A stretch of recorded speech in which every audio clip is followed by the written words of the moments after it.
कि धर्म एक से अधिक हो ही नहीं सकता। और कारण उसका ये है कि जब इस सृष्टि का बनाने वाला एक है, इस सारी सृष्टि को चलाने वाला एक है, और सारे इंसान एक ही माँ बाप की औलाद हैं, उसी से पैदा किए गए हैं, तो लोगों के लिए अलग अलग रास्ते कैसे हो सकते हैं? उस ईश्वर ने जिसने हमें पैदा किया, जीवन दिया और इस सृष्टि में हमारे रहने बसने के लिए सारे इंतजाम और व्यवस्थाएं की, उसने हमें रास्ता दिखाने का बंदोबस्त भी किया। और वो ये कि समय समय पर उसने ईश्वर के दूत और पैगंबर संदेष्टा दुनिया के हर हिस्से में, काल और समय के हर हिस्से में वो भेजता रहा।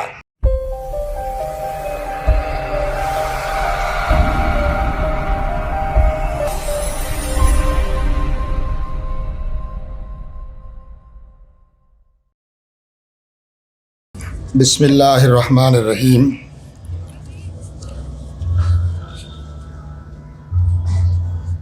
उस अल्लाह के नाम से जो बड़ा मेहरबान और रहम करने वाला है। मैं अपनी बात की शुरुआत उस अल्लाह सारी सृष्टि के सृष्टा ईश्वर की बड़ाई और प्रशंसा से करता हूँ, जो सारी सृष्टि का सृष्टा है, रचयिता है और उसको चलाने वाला है। बड़ाई और प्रशंसा उसी के लिए है जो सर्वव्यापी है, हर जगह मौजूद है। बड़ाई और प्रशंसा उसके लिए है जो सर्वज्ञानी है, हर चीज़ का जानने वाला है, जो सर्वशक्तिमान है, जो सबसे ज़्यादा ताकत और क़ुव्वत और शक्ति रखता है। वो हमसे बहुत करीब है, निकट है, हमारी बातें सुनता है, हमारी बातों का जवाब देता है।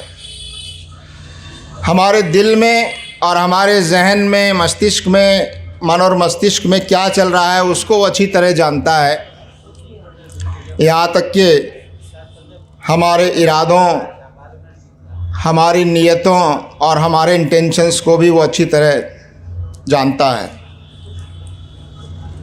हमारा विश्वास है कि एक दिन हम सबको उसी के आगे हाजिर होना है, उसी की तरफ लौटना है और अपने पूरे जीवन का एक एक पल का, एक एक अमल का, कर्म का हिसाब देना है। दुरूद और सलाम,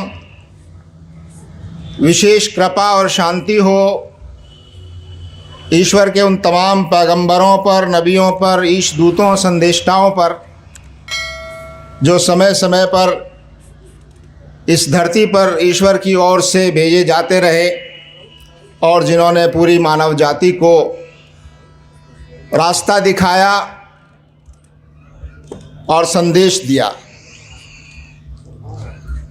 आज के इस विशाल सर्वधर्म सम्मेलन जिसका आयोजन इस्लामिक इंफॉर्मेशन सेंटर की ओर से किया गया है, उसमें मौजूद हमारे विभिन्न धर्मों के धर्मगुरु, जिनमें से कुछ ने अभी अपने विचार यहाँ व्यक्त किए हैं। डॉक्टर राजीव प्रचंडिया जी, जो जैन धर्म का जिन्होंने प्रतिनिधित्व किया, ज्ञानी प्रभजोत सिंह जी, सिख धर्म की शिक्षाओं के अनुसार उन्होंने अपने विचार रखे। श्री जय सिंह सुमन जी, बुद्ध धर्म की शिक्षाओं के आधार पर उन्होंने अपनी बातें रखी। और हमारे दूसरे वक्ता जो अभी अपने विचार रखेंगे, श्री दीपक शर्मा जी और रेवरेंड लॉरेंस दास जी, और आज के कार्यक्रम की अध्यक्षता कर रहे जमात इस्लामी हिंद पश्चिमी उत्तर प्रदेश हल्के के अध्यक्ष बिरादर जनाब अहमद अज़ीज़ खान साहब, और आज के इस पंडाल में मौजूद मेरे बहुत ही आदरणीय मोहतरम बुज़ुर्गों, और मेरे भाइयों, नौजवानों, मेरी माँओं, बहनों और बेटियों, आप सबको मेरा सलाम व आदाब। आप सब जानते हैं इस्लाम में एक दूसरे से मिलते वक्त जो अभिवादन किया जाता है, ग्रीटिंग की जाती है, वो अरबी में हम अस्सलामु अलैकुम कहते हैं, जिसका माने ये है कि आप पर ईश्वर की ओर से शांति हो, उसकी कृपा हो। और उसके जवाब में यही कहा जाता है वालेकुम अस्सलाम। जवाब में भी यही कहा जाता है कि तुम पर भी ईश्वर की ओर से शांति हो और उसकी विशेष कृपा हो तुम पर। भाइयों और बहनों और अजीज़ नौजवान दोस्तों, आज के इस गोष्ठी का जो विषय रखा गया है कि मज़हब नहीं सिखाता आपस में बैर रखना, मैं कुछ बातें दिए गए समय में आपके सामने रखने की कोशिश करता हूँ। पहली बात तो ये कि धर्म क्या है और क्या धर्म अनेक हैं या हो सकते हैं, इस्लाम इसके बारे में क्या कहता है। पहली बात तो मैं अर्ज़ करूं कि इस्लाम में, कुरान में, अरबी में दीन का शब्द आया है, दीन, अद्दीन, जिसको हिंदी में या संस्कृत में धर्म कह सकते हैं। मज़हब या संप्रदाय ये धर्म नहीं। और हम ये समझते हैं, और कुरान इस मामले में हमारी जो रहनुमाई करता है, मार्गदर्शन करता है, वो ये कि धर्म एक से अधिक हो ही नहीं सकता। और कारण उसका ये है कि जब इस सृष्टि का बनाने वाला एक है, इस सारी सृष्टि को चलाने वाला एक है, और सारे इंसान एक ही माँ बाप की औलाद हैं, उसी से पैदा किए गए हैं, तो लोगों के लिए अलग अलग रास्ते कैसे हो सकते हैं। उस ईश्वर ने, जिसने हमें पैदा किया, जीवन दिया और इस सृष्टि में हमारे रहने बसने के लिए सारे इंतज़ाम और व्यवस्थाएं की, उसने हमें रास्ता दिखाने का बंदोबस्त भी किया। और वो ये कि समय समय पर उसने ईश्वर के दूत और पैगंबर, संदेष्टा दुनिया के हर हिस्से में, काल और समय के हर हिस्से में वो भेजता रहा। ये उसकी असीम कृपा ही का नतीजा है कि वो हमें कभी अंधेरे में थोड़ी देर के लिए भी रखना नहीं चाहता। वो हमेशा अपना मार्गदर्शन और रोशनी हमको देना चाहता है। जब जब भी उसने अपने संदेष्टाओं के माध्यम से संदेश भेजा और वो संदेश या तो लोगों ने भुला दिया, या उस संदेश में मिलावट कर दी, या उस संदेश को बिगाड़ दिया, और जब वो संदेश इतना धुंधला हो गया कि रास्ता दिखाने के लायक नहीं रहा, तो फिर उसने अपनी असीम कृपा, मेहरबानी और रहमत, जो उसकी सिफत है, उसका तकाजा था कि उस रोशनी को फिर से दोबारा उसने ताज़ा किया दूसरे पैगंबरों के ज़रिए। पैगंबर बदले समय समय पर, लेकिन संदेश नहीं बदला। भाषाएं बदली, अलग अलग भाषाओं में आए, लेकिन संदेश वही था। हमारा देश बहुत प्राचीन देश है और यहाँ भी ज़रूर ईश्वर की ओर से एक नहीं अनेक संदेष्टा आए होंगे, और ईश्वर का संदेश अवश्य यहाँ आया होगा। ये अलग बात है कि अभी हम पूरे विश्वास के साथ नहीं कह सकते, उनके नाम नहीं बता सकते, लेकिन यहाँ संदेश अवश्य आया होगा और उसकी निशानियाँ हमको मिलती हैं। अभी कल ही 25 दिसंबर का दिन गुजरा है और एक बड़े पैगंबर, जिनके मानने वाले हज़रत ईसा अलैहिस्सलाम हमारे ईसाई भाइयों ने कल क्रिसमस के त्यौहार के तौर पर उनके जन्मदिन को कल मनाया, वो उनके लिए खुशी का दिन था। और इस्लाम की शिक्षाओं के अनुसार हम सब हज़रत ईसा अलैहिस्सलाम को नबी और पैगंबर मानते हैं। वो अल्लाह के ईश्वर के सच्चे पैगंबर थे। उन्होंने वही संदेश दिया, 2 संदेश आदम अलैहिस्सलाम से लेकर और उनके बाद जितने नबी पैगंबर आए उन तमाम ने वही संदेश दिया। और हज़रत ईसा अलैहिस्सलाम जिनको हम पैगंबर मानते हैं और हम समझते हैं और कुरान हमें बताता है कि वो एक मौजज़े और चमत्कार के तौर पर उनकी पैदाइश हुई। वो बग़ैर बाप के पैदा किए गए। मरियम उनकी माँ जो है वो बहुत ऊंचे किरदार की पाकबाज खातून जिसका ज़िक्र कुरान में किया गया, वो अल्लाह के नबी थे। हम ये मानते हैं कि खुदा के बेटे नहीं थे, मगर वो अल्लाह के नबी थे, पैगंबर थे, संदेश लाए थे। और संदेश अलग नहीं था, वही संदेश था जो सारे नबी और पैगंबर लाते रहे। कुरान की शिक्षाओं के आधार पर मैं आपको एक जुमले में ये बात अर्ज़ करता चलूँ कि सारे नबियों ने जो संदेश दिया उसका खुलासा ये था, ऐ लोगों, मेरा और तुम्हारा रब एक है।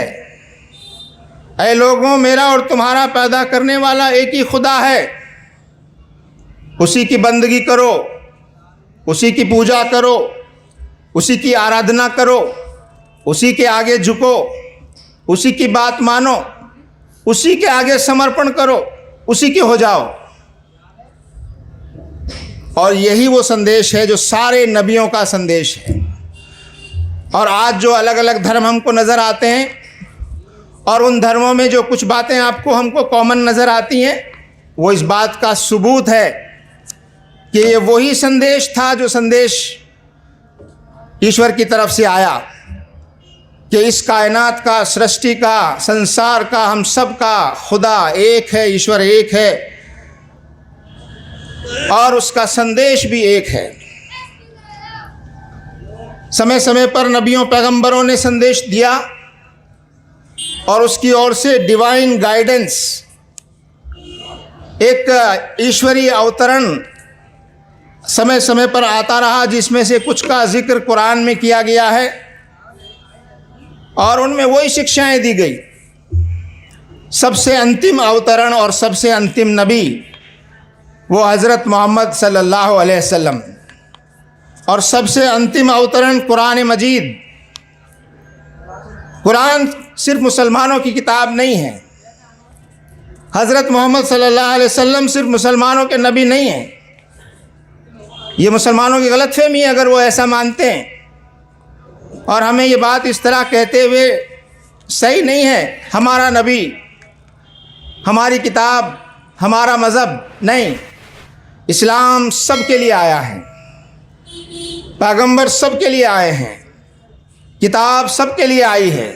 जिस तरह सूरज की रोशनी सब के लिए है, उसी तरह ईश्वर का ये संदेश भी सब के लिए है। और इस पर किसी एक वर्ग का या किसी एक धर्म के मानने वालों का अधिकार नहीं हो सकता। जिस तरह सूरज की रोशनी पर, समंदर के पानी पर, हवाओं पर, चांद की रोशनी पर किसी एक का अधिकार नहीं हो सकता, इसी तरह ईश्वर के इस संदेश पर और ईश्वर के भेजे हुए नबियों, पैगंबरों और संदेष्टाओं पर भी किसी एक वर्ग का अधिकार नहीं होता। और अगर कोई ऐसा अधिकार जताता है तो वो बहुत बड़ा अन्याय करता है इंसानियत के साथ, मानवता के साथ। कुरान करीम की एक आयत, बहुत सारी आयतें हैं, मैं सिर्फ एक आयत जो सूरह अल हुजरात की आयत है उसको मैं अरबी में पढ़ के उसका अनुवाद आपको बताना चाहता हूँ। फरमाया गया, औज़ु बिल्लाहि मिनश शैतानिर रजीम, बिस्मिल्लाहिर रहमानिर रहीम, या अय्युहन्नास इन्ना खलकनाकुम मिन ज़करिन व उन्सा व जअलनाकुम शुऊबन व क़बाइला लितअरफ़ू इन्न अक्रमकुम इंदल्लाहि अत्काकुम। फरमाया, ए इंसानों, कौन फरमा रहा है? हम सब का, इस सृष्टि का, इस कायनात का खालिक और मालिक फरमा रहा है कि इससे हम सब से, ए इंसानों, हमने तुमको एक मर्द और एक औरत से पैदा किया, हमने तुमको एक माँ बाप से पैदा किया और फिर तुम्हारे कबीले और ख़ानदान और तुम्हारी जातियाँ बना दी ताकि तुम एक दूसरे को पहचान सको। लेकिन हकीकत यह है कि ईश्वर की निगाह में सबसे ज़्यादा आदरणीय, सबसे ज़्यादा इज़्ज़त वाला ईश्वर की निगाह में वो है जो ईश्वर का सबसे ज़्यादा भय रखता है, सबसे ज़्यादा उसका तकवा रखता है, सबसे ज़्यादा उसकी नाराज़गी से डरता है, सबसे ज़्यादा उससे प्रेम करता है और सबसे ज़्यादा उसके बंदों से प्रेम करता है। तकवा में ये सब बातें आती। कुरान की आयत और आखिरी नबी हज़रत मोहम्मद सल्लल्लाहु अलैहि वसल्लम की बहुत सी ऐसी हदीसें हैं और ख़ास तौर से आखिरी हज का जो खुतबा है उसमें ये बात कही गई है, न गोरे को काले पर, न काले को गोरे पर, न अरबी को किसी गैर अरबी पर और न किसी गैर अरबी को किसी अरबी पर कोई बड़ाई, कोई सुपीरियरिटी और कोई फ़ौक़ियत हासिल नहीं है। तुम में सबसे ज़्यादा अल्लाह के नज़दीक इज़्ज़त वाला वो है जो सबसे ज़्यादा तुम में तकवा रखता हो, ईश परायणता जिसमें हो, जो सबसे ज़्यादा ईश्वर के आगे झुकने वाला, उससे डरने वाला और उसको राज़ी और खुश करने वाला हो। मेरे मोहतरम बुज़ुर्गों, भाइयों, माँ और बहनों और बेटियों, आज धर्म के नाम पर यह कहा जाता है कि धर्म की वजह से लोग लड़ रहे हैं, ये कहा जाता है कि धर्म की वजह से हिंसा हो रही है। मैं कहता हूँ ये बात सही नहीं है। धर्म वो है जो इंसानों को जोड़ता है, सच्चा धर्म वो है जो इंसानों में भेदभाव को ख़त्म करता है, सच्चा धर्म वही है जो इंसानों में प्रेम और मोहब्बत को बढ़ावा देता है, इंसानों को बांटने वाला, इंसानों को छोटा और बड़ा बनाने वाला, कुछ लोगों को अछूत बनाने वाला, कुछ लोगों को इज्जत देने वाला, कुछ लोगों को जलील समझने वाला धर्म नहीं हो सकता। और ये बात हमारे सामने रहनी चाहिए। इंसान की फितरत में, इंसान की नेचर और प्रकृति में मोहब्बत है, प्रेम है, बल्कि इंसान जो शब्द है इंसान, उसमें उसका जो रूट वर्ड है, जो मूल शब्द है उसका उन्स, उसमें ही मोहब्बत के माने पाए जाते हैं कि इंसान मोहब्बत का पैकर है। मोहब्बत इंसान की फितरत है, नफ़रत इंसान की फितरत नहीं है। नफ़रत इंसान की फितरत के ख़िलाफ़ है। नफ़रत पर इंसान ज़्यादा देर नहीं रह सकता। नबी और पैगंबर जो संदेश लेकर आए और धर्म जिसको मैं कहता हूँ एक ही धर्म जो ईश्वर की ओर से भेजा गया नबियों और पैगंबरों के ज़रिए, और तमाम नबियों ने 1,24,000 नबियों का ज़िक्र हदीस में आता है, उन तमाम के तमाम ने एक ही संदेश दिया है। और सही माने में मुस्लिम वही कहलाता है, वो शख्स मुसलमान हो ही नहीं सकता जो इन तमाम नबियों पर ईमान न लाता हो। एक मुस्लिम, एक मोमिन इन सारे नबियों को सच्चा मानता है। हम आदम अलैहिस्सलाम से लेकर हज़रत इब्राहीम, हज़रत नूह, मूसा, ईसा, जोसेफ, डेविड, हज़रत ईसा, जितने भी नबी पैगंबर आए हैं और सबसे अंत में हज़रत मोहम्मद सल्लल्लाहु अलैहि वसल्लम, इन सब को हम सच्चे नबी और पैगंबर मानते हैं। अगर कोई एक भी पैगंबर के बारे में शक करता हो, नहीं मानता हो, तो वो सही माने में मोमिन और मुस्लिम नहीं हो सकता। ये धर्म और ये संदेश जो ईश्वर का नबियों पैगंबरों के माध्यम से आया, ये इंसानों को जोड़ता है। हदीस में कहा गया, अल खल्क़ु अयालुल्लाह, ये सारे खल्क, ये सारा जितने लोग हैं वो सारे के सारे ईश्वर का कुनबा है, ख़ानदान है। संस्कृत में भी एक बात, एक मकौला बहुत मशहूर है जिसको कहा गया वसुधैव कुटुंबकम। ये सारी वसुधा, ये सारी धरती, ये एक कुटुंब है, एक ख़ानदान है। तो मैं ये बात अर्ज़ करता हूँ कि ये जो लोग ये कहते हैं कि धर्म के नाम पर, धर्म की वजह से हिंसा होती है, नहीं। लोग धर्म का नाम लेकर धर्म के विरोधी और धर्म विरोधी हरकतें करते हैं। धर्म का चोला ओढ़कर लोग लोगों को लड़ाने की कोशिश करते हैं। आज इस बात की ज़रूरत है कि हम आपस में मिलें जुलें, संवाद करें। और आज का ये कार्यक्रम, ये सर्वधर्म सम्मेलन इसीलिए रखा गया है। और ख़ास तौर से जिस संगठन से मेरा संबंध है, जमात इस्लामी हिंद, वो इस बात पर ख़ास तौर पर ध्यान देती है कि पूरे देश में ऐसा वातावरण बने कि हम एक दूसरे से चर्चा करें, संवाद करें, एक दूसरे को जानने की कोशिश करें, एक दूसरे के बारे में अगर गलत फहमियाँ हैं तो आमने सामने बात करके उनको दूर करने का प्रयास करें। और किसी पर कोई बात थोपी न जाए, किसी पर कोई बात थोपने की कोशिश न की जाए, किसी को कोई बात ज़ोर ज़बरदस्ती मनवाने की कोशिश न की जाए। जिस तरह ईश्वर ने सबको आज़ादी दी है, फ्रीडम दी है, अकल दी है, इरादा दिया है कि वो अपनी पसंद से सच्चाई को, हक़ को, सत्य को पहचाने और वो रास्ता अपनाने की कोशिश करे। यकीनन हम में से, हमारे देश में बड़ी विविधताएं हैं, अलग अलग आस्थाओं को मानने वाले लोग हैं, अलग अलग मज़हबों पर अमल करने वाले लोग हैं। ये एक सच्चाई है। और ये बात सही है कि हमें एक दूसरे को जितना जानने की ज़रूरत है और जितना संवाद हमारे अंदर होना चाहिए वो अभी कम है। इसीलिए ये बात सामने आई है कि हम चाहे एक दूसरे के विचारों से सहमत न हों, यकीनन हमारे विचार बहुत सी चीज़ों पर अलग अलग होंगे, हमारी आस्थाएं अलग अलग होंगी, लेकिन हम अपने विचार और अपनी आस्था, अपने धर्म पर रहते हुए हम दूसरों का सम्मान करना सीखें। असहमति है हमारी, ज़रूरी नहीं हम आपकी बात को सही समझें, लेकिन हम आपके इस अधिकार का सम्मान करें एक दूसरे का, कि आपको अपनी बात तय करने का, अपने विचार रखने का, अपने विचार और अपने धर्म और अपनी आस्था के अनुसार आचरण करने का और अपनी धर्म और आस्था को दूसरों तक पहुंचाने का जो अधिकार है, उस अधिकार का हम सब सम्मान करें। ये सम्मान अगर हम एक दूसरे को करना सीखेंगे तो बहुत सारे मसले अपने आप हल होंगे। आज मीडिया का एक बड़ा हिस्सा और ख़ास तौर से आज के दौर की राजनीति ने धर्म को एक तरह से हथियार बना लिया है, हमें आपस में बांटने का, हमारे अंदर दूरियां पैदा करने का। लिहाजा इससे होशियार रहने की ज़रूरत है।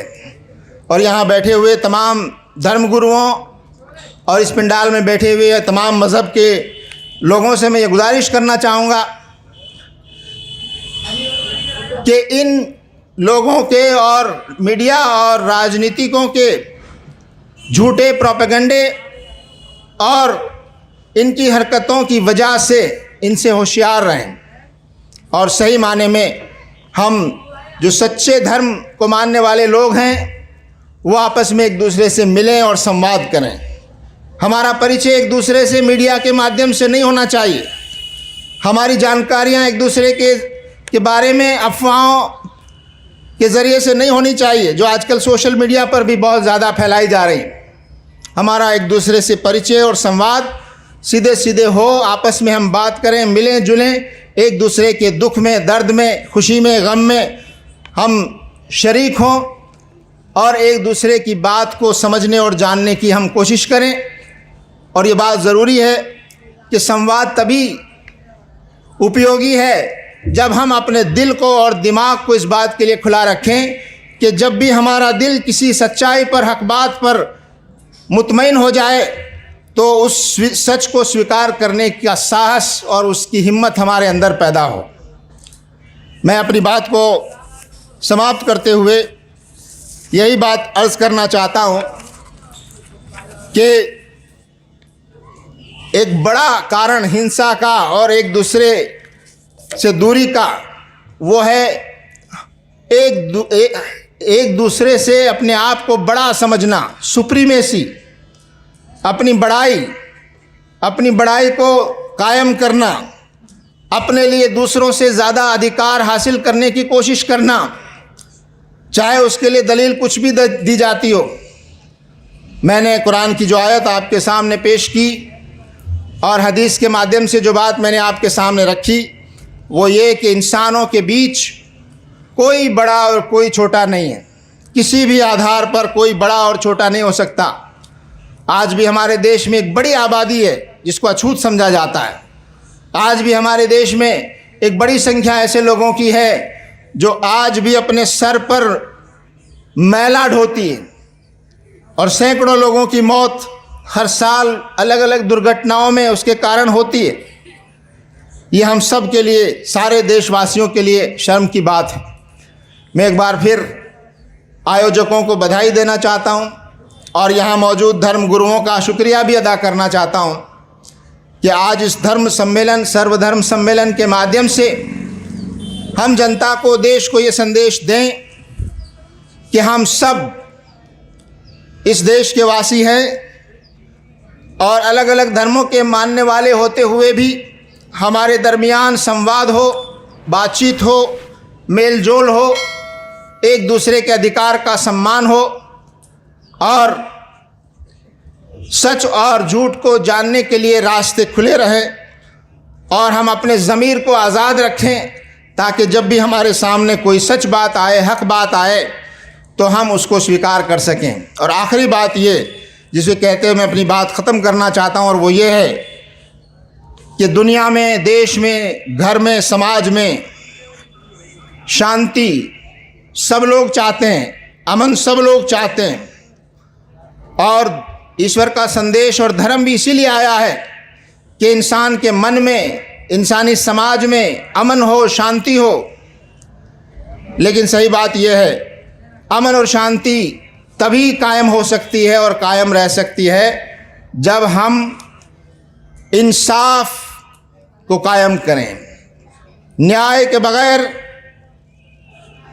अदल के बगैर, इंसाफ के बगैर सही माने में अमन और शांति, प्रेम और मोहब्बत का वातावरण पैदा नहीं हो सकता। अभी मुझसे पूर्व वक्ताओं ने ये बात कही कि हम अगर अदल पर कायम रहें, इंसाफ पर कायम रहें, सच्ची बात जहाँ भी है हम उसका समर्थन करें। अन्याय जो भी कर रहा है, चाहे वो हमारे धर्म का मानने वाला ही क्यों न हो, हमारा रिश्तेदार ही क्यों न हो, अगर वो अन्याय करता है तो उसके खिलाफ हम सब को आवाज़ उठानी होगी। पीड़ित और शोषित चाहे कोई भी हो, चाहे हमसे दुश्मनी रखने वाला ही उसी पर अन्याय हो रहा हो, उसका साथ देना हम सब की जिम्मेदारी है। यही धर्म का असल बुनियाद है। अगर इस्लाम को, जिसका शाब्दिक अर्थ शांति है, जिसका शाब्दिक अर्थ ईश्वर के आगे समर्पण है, ईश्वर की आज्ञाओं का पालन है, अगर उसको एक शब्द में हम बयान करना चाहें तो वो शब्द न्याय है। न्याय की स्थापना के लिए नबी पैगंबर आए, न्याय की स्थापना के लिए संदेष्टा आए, न्याय की स्थापना के लिए ही किताबें और अवतरण नाजिल हुए और हम सबको यही प्रयास करना चाहिए कि हम समाज में न्याय को स्थापित करने को हम यकीनी बनाएं और एक दूसरे का आदर और सम्मान करें। मैं इन्हीं दुआओं के साथ कि अल्लाह ताला ईश्वर हमारे देश में अमन और शांति को कायम करे, इंसाफ को कायम करे और हम सब को मिलकर एक आदर्श समाज बनाने के लिए जिसमें न्याय हो, शांति हो, बराबरी हो और इंसान को उसकी सही मकाम और उसको इज़्ज़त मिले, ऐसा समाज बनाने का हम सब प्रयास करें। शुक्रिया। उसी ईश्वर की बड़ाई और प्रशंसा के साथ मैं अपनी बात को समाप्त करता हूँ। धन्यवाद।